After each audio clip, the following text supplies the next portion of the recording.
अनिका, किधर है तुम? 2 घंटा इसने मुझे एयरपोर्ट पे वेट कराया। छोड़ूंगा नहीं आज इसे। कुणाल की आवाज सुनते ही कामिनी डर गई। वो नहीं चाहती थी कि कुणाल अनिका का ये बदला हुआ रूप देखे। कुणाल कुणाल कुणाल कुणाल अंदर मत जाओ। I mean, उस मोटी के मुंह लगकर आज का दिन अपना मूड मत खराब करो प्लीज। समझती क्या ये लड़की अपने आप को?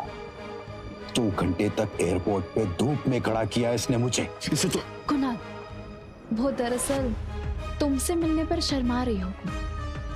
वो जब गई थी तो उसका वजन 120 किलो था। अब 6 साल बाद वो और मोटी हो गई है, इसलिए। हाँ देखो कुणाल, आज मेरा बर्थडे है तो मैं आज तुम्हें ऐसा गिफ्ट देना चाहती हूँ जो तुम हमेशा याद रखो। वैसे मम्मी पापा अंदर बैठकर अनिका से डाइवोर्स पेपर पर साइन करवा रहे हैं। यू नो व्हाट, वो तो मान ही नहीं रही थी तो उसको पैसों का लालच दिया तो वो डाइवोर्स पेपर पर साइन करने के लिए राजी हुई। Come with me. मैंने तुम्हारे लिए बंगलों के पीछे एक शानदार दावत रखी है। तुम वहाँ अपने दोस्तों के साथ एंजॉय करो और मैं तुम्हारी मनपसंद शराब और खाने का इंतजाम करती हूँ। कम।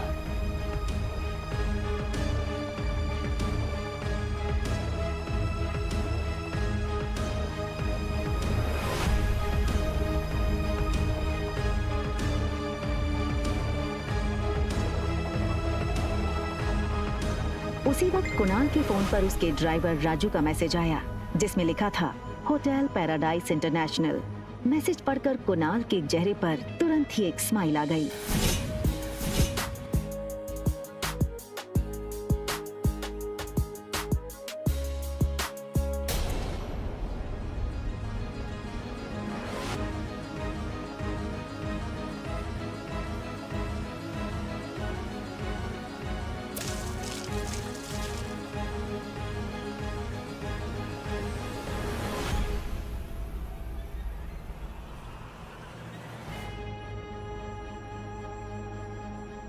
ओके फाइन, क्या चाहती हो तुम? छोटी बहन हो तुम मेरी। बस इतना कहूंगी कि ये कुणाल के पीछे पागलपन ठीक नहीं है। वो अच्छा लड़का नहीं है। Just shut up, mind your own business. मुझे सब पता है कि कौन कैसा है, और अगर तुम्हें इतनी फिक्र है तो कंपनी मेरे नाम क्यों नहीं कर देती? वैसे किसके लिए बचा कर रखी है ये कंपनी? अपने यार के लिए या अपनी नाजायज औलाद के लिए?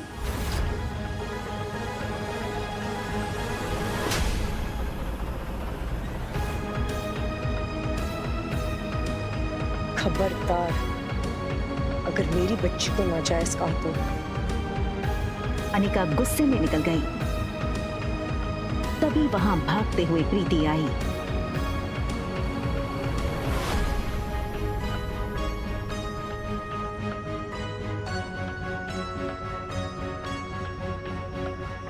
अनिका ने प्यार से प्रीति के गाल पर हाथ फेरा और फिर चली गई।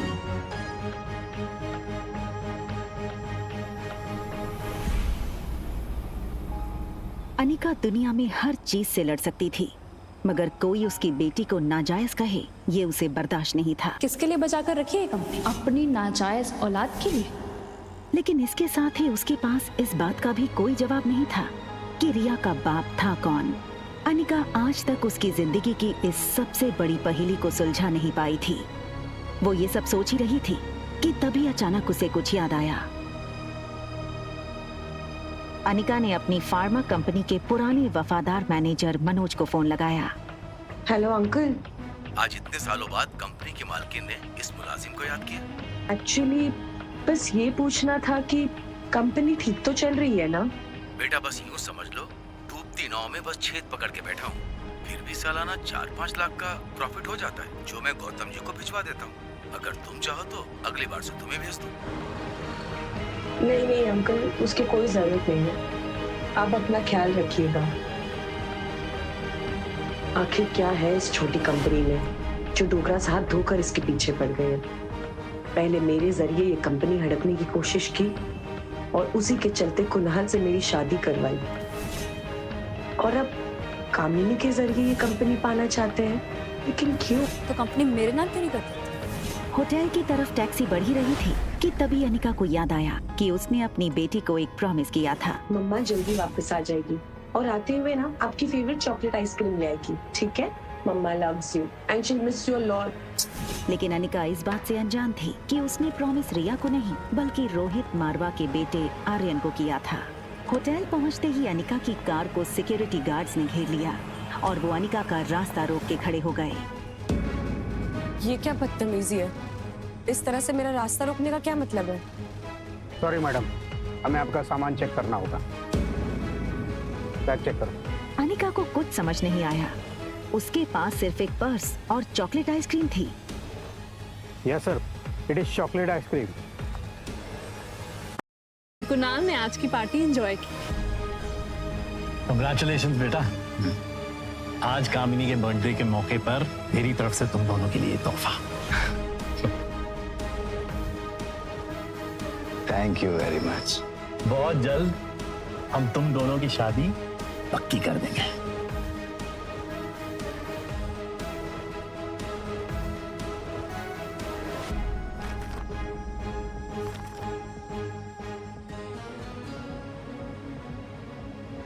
ये क्या है? ये सिर्फ डिवोर्स पेपर्स हैं। कंपनी के पेपर्स कहाँ हैं? ये हो सकती है शादी। कंपनी के पेपर्स अगर नहीं मिले तो मेरे घर वाले इस शादी के लिए नहीं मानेंगे और ना ही मैं। रखिए, चलो।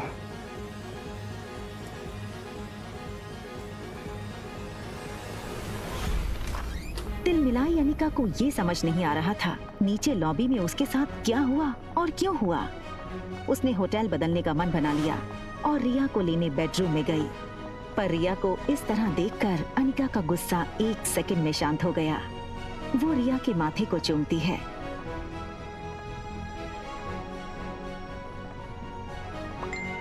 तभी उसके फोन में एक नोटिफिकेशन आया। अनिका ने मोबाइल चेक किया तो देखा कि उसके डॉक्टर अमृता नाम वाले मेल बॉक्स में रोहित मारवा का मैसेज आया था। Want meet you urgently. एक पेशेंट है जिसका दिमाग का ऑपरेशन करवाना है, जो सिर्फ आप कर सकती हो।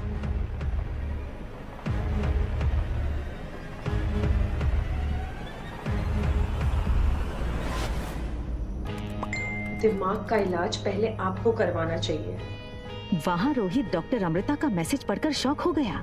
रोहित को समझ नहीं आया कि डॉक्टर अमृता जैसी बड़ी न्यूरोसर्जन उसे ऐसे क्यों कह रही थी। रोहित ने अपनी कंपनी के आईटी हेड सैम को फोन लगाया। Hello Sam. Yes yes sir. Is there anything I can do for you sir? Yes, मेरे ऑफिशियल मेल अकाउंट पर अभी डॉक्टर अमृता का मेल आया है। पता करो वो मेल की लोकेशन कहाँ है। वैसे गिव मी सम टाइम। या सन। भैया भैया जल्दी आइए, आर्यन को कुछ हो गया है।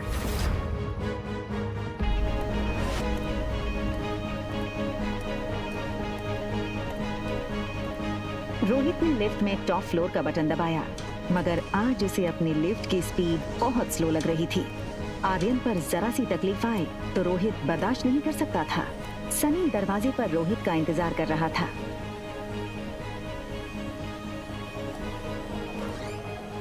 ऐसा क्या देख लिया रोहित ने जिससे वो हैरान रह गया? क्या हुआ था आर्यन के साथ?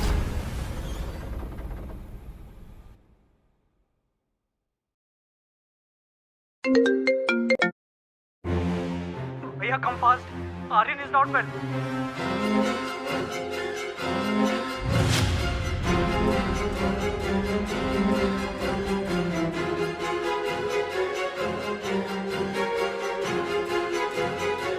सनी दरवाजे पर रोहित का इंतजार कर रहा था।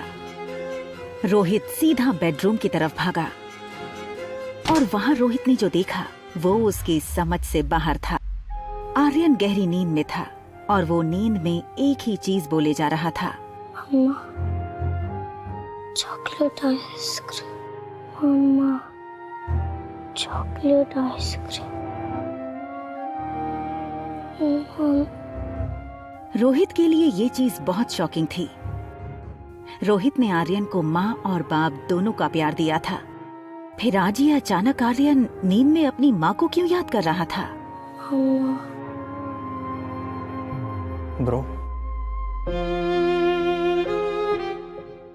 मैंने ना इंटरनेट पे एक वीडियो देखा था जिसमें एक लेडी 7 साल के बच्चे को ये यकीन दिलाती है कि पिछले जन्म में वो उसका बेटा था और वो बच्चा अपनी असली माँ को छोड़कर उस लेडी के साथ चला जाता है।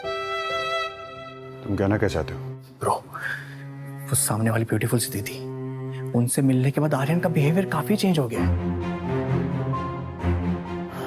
तुमसे कितनी बार कहा है कि टेक्नोलॉजी का सही इस्तेमाल किया करो। दिन भर या तो वीडियो गेम्स खेलते रहते हो या फिर ये वाहियात वीडियोस देखते रहते हो। तुम्हारे भी सोने का वक्त हो गया, जाके सो जाओ। सनी की बात रोहित के दिल में शक गड़ा चुकी थी। क्या सचमुच वो लड़की आर्यन के इमोशंस के साथ खेलकर उस तक पहुंचना चाहती थी, या वो सिर्फ एक कोइंसिडेंस था?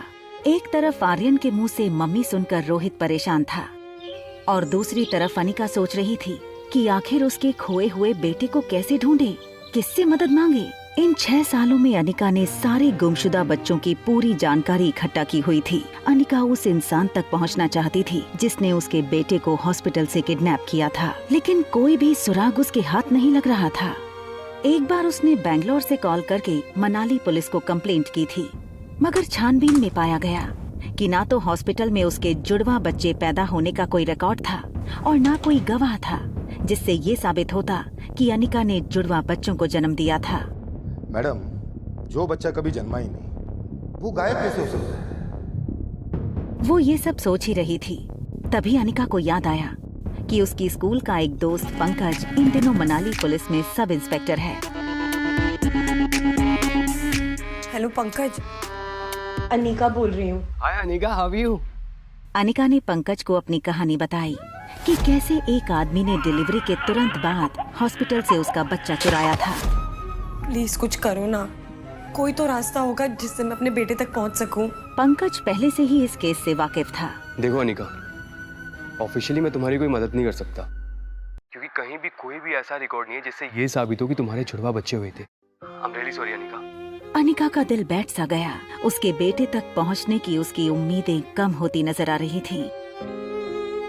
देखो अनिका, मैं एक बात कह सकता हूँ ऑफ द रिकॉर्ड, मनाली में जितने भी बुरे काम होते हैं, चाहे वो किडनैपिंग ही क्यों ना हो, उन सब के पीछे कहीं ना कहीं तुम्हारे ससुराल वालों का हाथ होता ही होता है। डोगरा खानदान। पंकज के फोन रखने के बाद से अनिका गहरी सोच में डूब गई कि डोगरा खानदान से उसके बेटे की इंफॉर्मेशन आखिर कैसे निकाली जाए। तभी उसे एक आइडिया आया और उस आइडिया का नाम था Kunal Dogra. Hi miss gorgeous.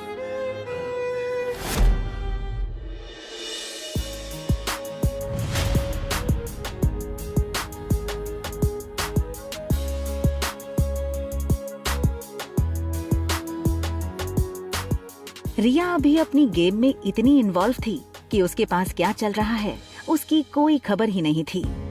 देखो बेटा, मम्मी 2-3 घंटे में आ जाएगी। अगर किसी भी चीज की जरूरत पड़े ना तो होटल के रूम सर्विस को कॉल कर देना। ओके? ओके। बाय। बाय। रिया छोटी थी लेकिन अपनी उम्र के बच्चों से काफी ज्यादा स्मार्ट थी। उसको अक्सर अकेली रहने की आदत थी।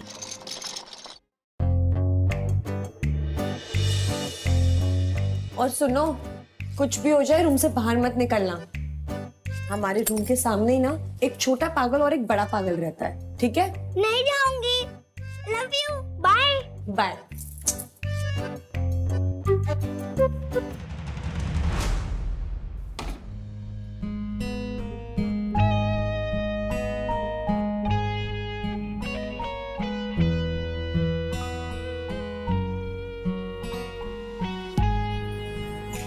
अनिका जान चुकी थी कि जब उसने रोहित को पागल कहा तब वो उसके पीछे ही खड़ा था। अनिका सोच रही थी कि दूसरी लिफ्ट ले लूंगी, तभी लिफ्ट मैन ने कहा, प्लीज कम इन मैडम। ना चाहते हुए भी अनिका को वही लिफ्ट में जाना पड़ा। अनिका सोच रही थी कि आखिर रोहित ने उसकी बात सुन के कुछ रिएक्ट क्यों नहीं किया। वहीं दूसरी तरफ रोहित इस लड़की को समझने की कोशिश कर रहा था। आपने छोटा पागल किसको बोला? आपके होटल में रहने वाले मेहमानों की प्राइवेसी का बिल्कुल ख्याल नहीं रखा जाता क्या? हमारी होटल मनाली की सबसे सेफ और सिक्योर होटल है।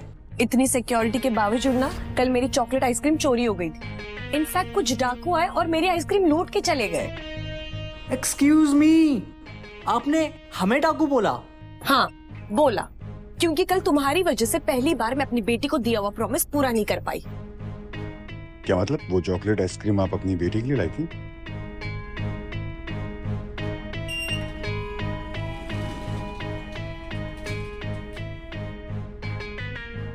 अनिका रोहित के अचानक बदले तेवर को देखकर थोड़ी सोच में पड़ गई। उसने कुछ देर रोहित को देखा और फिर लिफ्ट से निकल गई।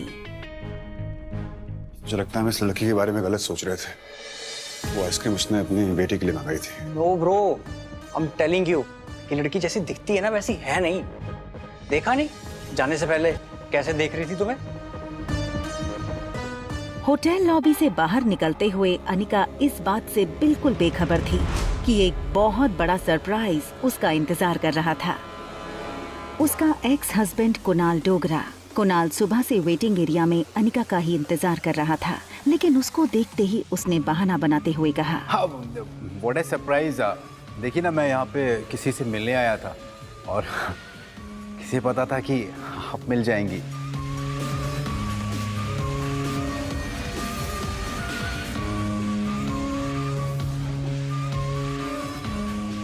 Thank you. My pleasure. वैसे यहाँ पास में ना एक बहुत अच्छी कॉफ़ी शॉप है, तो क्या आप मेरे साथ कॉफ़ी पे इफ यू चल सकती? अनिका ने हाँ कर दी। कुणाल को अपनी लक पर विश्वास नहीं हो रहा था। That's great। लेकिन कितनी अजीब सी बात है ना कि हम लोग लगातार 2 दिन से मिल रहे हैं, लेकिन एक दूसरे का नाम ही नहीं जानते हैं अभी। अब वैसे, hi, my name is Kunal Dogra and yours?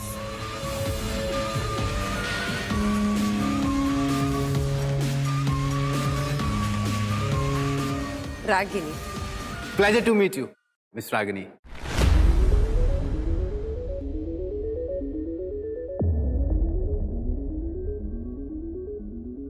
देखा, मैंने कहा था ना ब्रो, हमें लड़कों को फंसाने की आदत है इस लड़की की। और होटल में चेक इन के टाइम इसने अपना नाम अनिका गुलेरिया बताया था। भैया यू शुड बी केयरफुल। हमें और आर्यन को ना इस लड़की से बच के रहना चाहिए।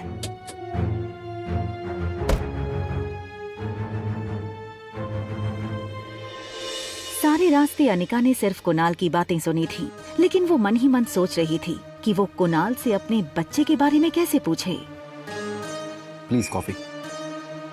अब वैसे मैं सोच रहा था कि आपकी जो छोटी बहन है उनमें और आप में काफी एज डिफरेंस लगता है।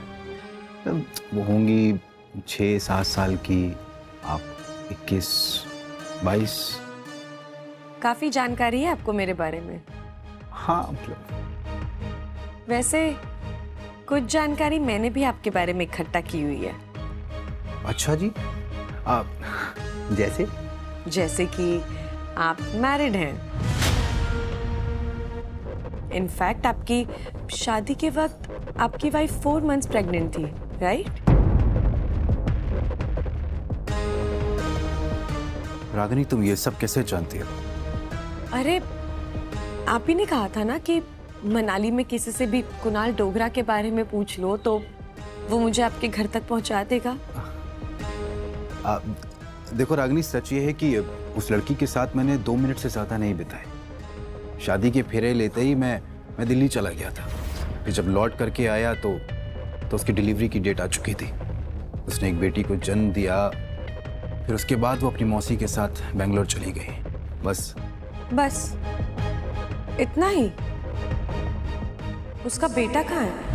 ये सुनकर कुणाल एकदम से सुन्न हो गया। उसकी आवाज जैसे उसके हलक में अटक गई हो। कौन सा बेटा?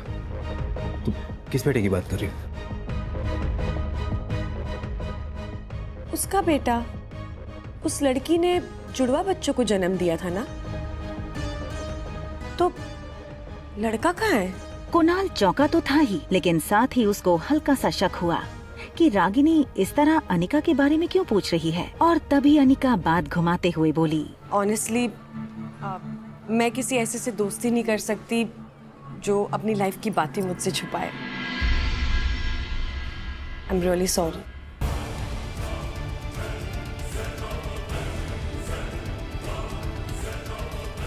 रागिनी, मैं बताता हूँ। क्या आज अनिका को अपने खोए हुए बेटे के बारे में पता चल जाएगा?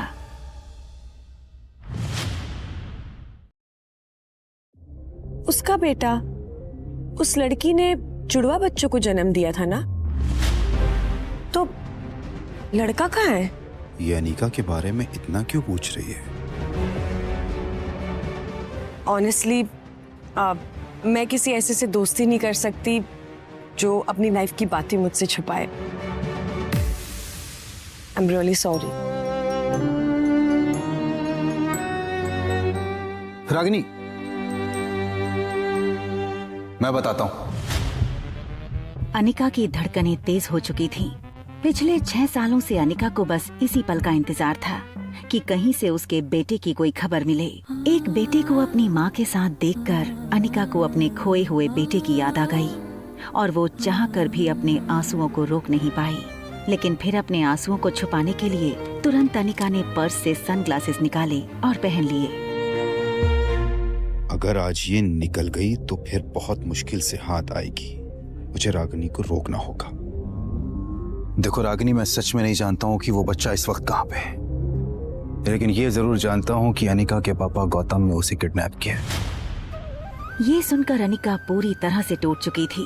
उसे शक तो था कि उसके पापा उसके बेटे की किडनैपिंग के पीछे थे, मगर आज कुणाल के मुंह से ये सुनकर उसे यकीन भी हो गया। वो समझ नहीं पा रही थी कि उसके पापा ने आखिर ऐसा क्यों किया। और रहा सवाल इस बच्चे का, तो उसके पैदा होते ही उसे अनिका से हमेशा के लिए दूर कर दिया जाएगा।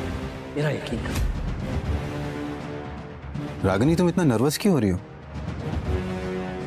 पर तुम्हें इन सब बातों से क्या लेना देना?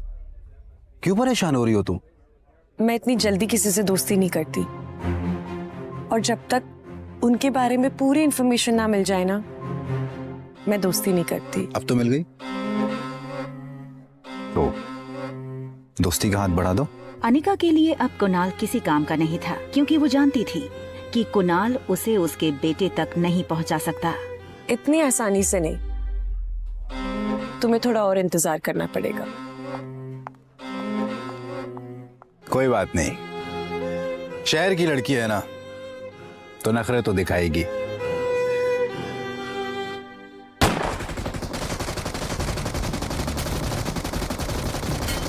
तुम सब पीछे रहो, मैं आगे जाके दुश्मन का बंकर उड़ा देती हूँ। यस, ये बूस्टर हमारी टीम का है। राहुल 1-1, तुम एयरबेस पे हमला करो। रेडी? 1, 2, 3। हम जीत गए। हमेशा की तरह रिया की टीम जीत गई। गेमिंग की दुनिया में रिया स्वीट एंजल के नाम से मशहूर थी। हालांकि उसने अपनी गेमिंग आईडी में कोई फोटो नहीं डाली थी। वो नहीं चाहती थी कि लोग उसकी उम्र देखकर उसे जज करें। कई लोगों को तो लगता स्वीट एंजल कोई बहुत बड़ी इंजीनियर या कंप्यूटर जीनियस होगी। रिया पर अब इन मैसेजेस की वाहवाही का असर नहीं होता था, क्योंकि अब ये सब कुछ उसके लिए बहुत आम बात थी। स्वीट एंजल के नाम से खेल रही रिया मॉर्टल फाइट गेम की वर्ल्ड चैंपियन थी। अब एक चॉकलेट मिल्कशेक मंगवाया जाए। हमारे रूम के सामने ही ना एक छोटा पागल और एक बड़ा पागल रहता है। रिया वैसे तो बड़ी अच्छी बच्ची थी, मगर थी काफी शरारती। वो उन बच्चों में से थी जिन्हें कोई बात करने से मना करो तो वो ये जानने के लिए बहुत उत्सुक होते हैं कि आखिर ऐसा क्या है कि बड़े उन्हें वो चीज करने से मना करते हैं। 2401, छोटा पागल।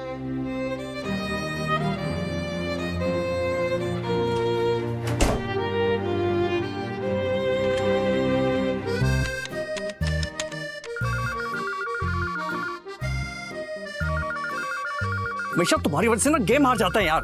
ज्यादा से ज्यादा स्वीट एंजल की गेम को फॉलो किया करो ताकि तुम लोग भी कुछ सीख सको। हद है यार तुम लोगों की।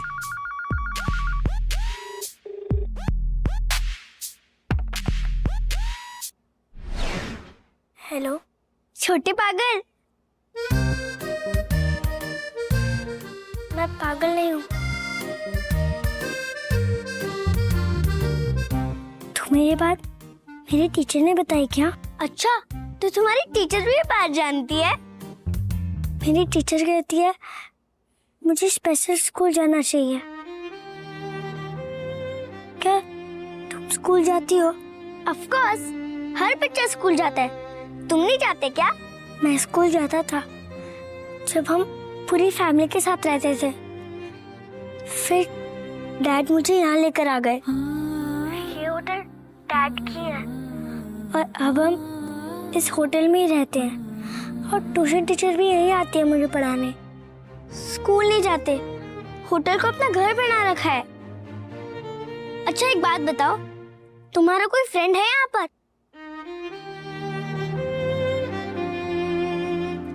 नहीं, यहाँ पर मैं, मेरे डैड और मेरे चाचू रहते हैं।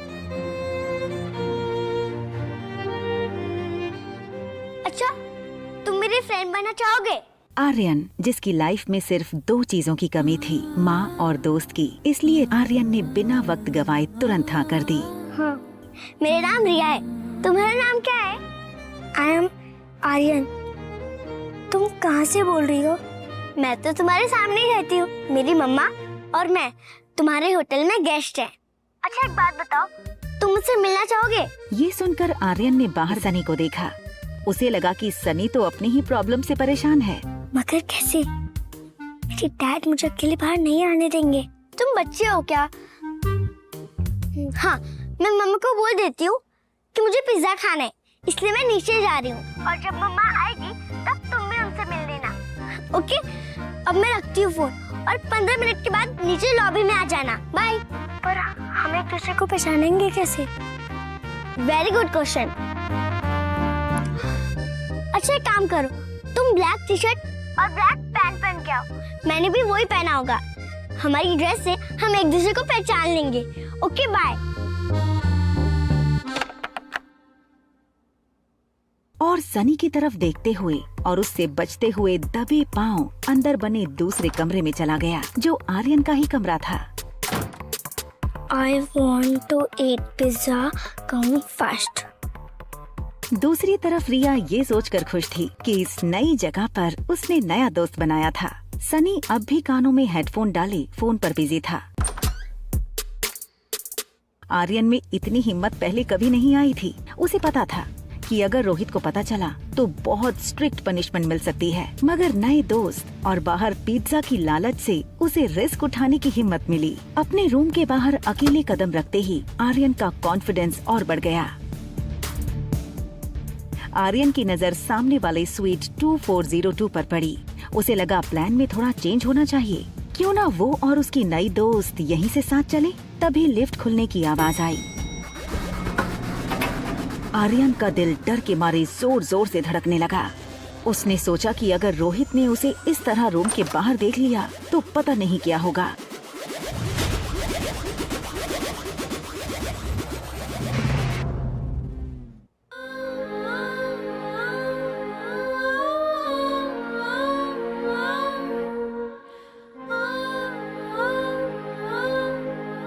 एक माह होने के बावजूद आर्यन को black jeans, black T shirt और स्पोर्ट शूज में देखकर वो भी धोखा खा गई थी और सोच रही थी कि ये उसकी बेटी रिया है। I am so sorry, mama is late no.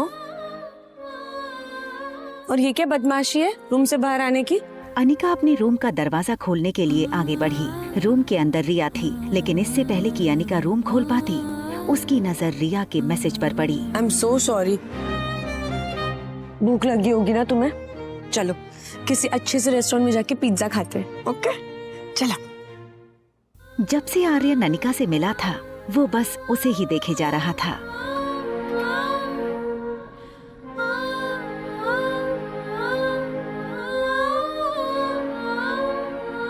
Anika का स्पर्श, उसका प्यार देखकर आर्यन को ऐसा लगा जैसे कि अगर उसकी माँ होती तो उसे ऐसा ही प्यार करती।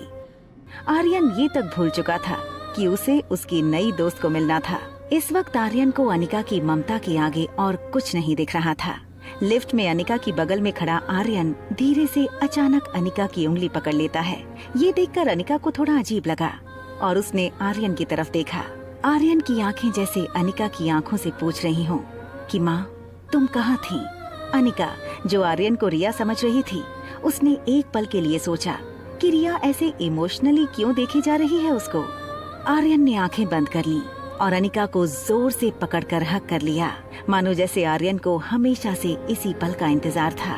उसने अनिका को पहले कभी देखा तक नहीं था, मगर आज उसे ऐसा लग रहा था जैसे वो अनिका की गोद में पहले भी खेला है।